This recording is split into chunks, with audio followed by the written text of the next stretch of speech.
एक बार एक राजा ने एक सुंदर भवन बनाया और अपने गांव के मुखिया को बुलाया गृह प्रवेश का भोज भंडारा हुआ। तो मुखिया से कहा, मुखिया जी ये मकान कैसा है? मुखिया ने कहा, सरकार मकान तो बहुत अच्छा है, बहुत सुंदर मकान है, लेकिन दरवाजा छोटा है।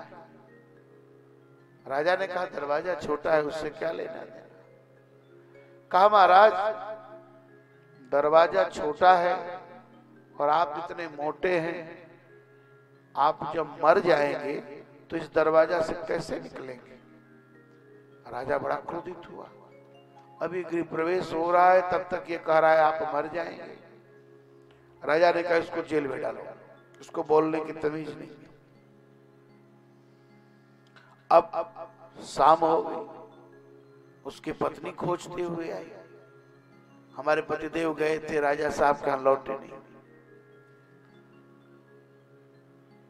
अब पत्नी आई तो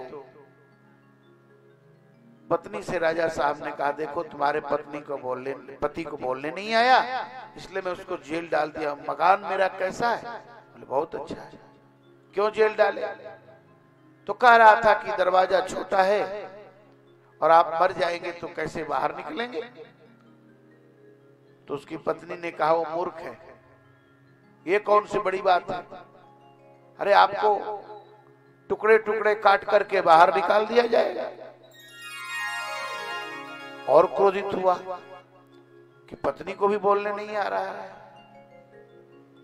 अब बेटा आया, मां भी नहीं लौटी, पिता भी नहीं लौटे।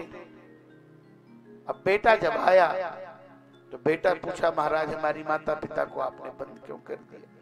महाराज ने बताया, तुम्हारे माता पिता को बोलने की तमीज नहीं है। क्या बात? बोले हमने मकान बनाया, अभी गृह प्रवेश कराया, तो तुम्हारा बाप कहता है दरवाजा छोटा है, आप मर जाएंगे तो कैसे निकलेंगे, इतने मोटे हैं। तुम्हारी पत्नी कहती है टुकड़े टुकड़े काट करके और बाहर निकाल देंगे। तो बच्चे ने कहा, ये दोनों मूर्ख हैं, ये कौन सी बड़ी बात है? इतना बड़ा आंगन है, इसी में चिता लगा करके आपको जला देंगे। तीनों को बोलने नहीं आया। जीवन में बोलने आना, कहां बोलना है, कितना बोलना है और कब बोलना है, ये काम कथा से ही समझ में। कथा एक अनुशासन की पाठशाला है। यहां बोलना सामान्य बात नहीं है। बड़े बड़े लोग घर में प्रवचन करते हैं, लेकिन मंच पकड़ा दीजिए तो थर थर कांपने लगते हैं।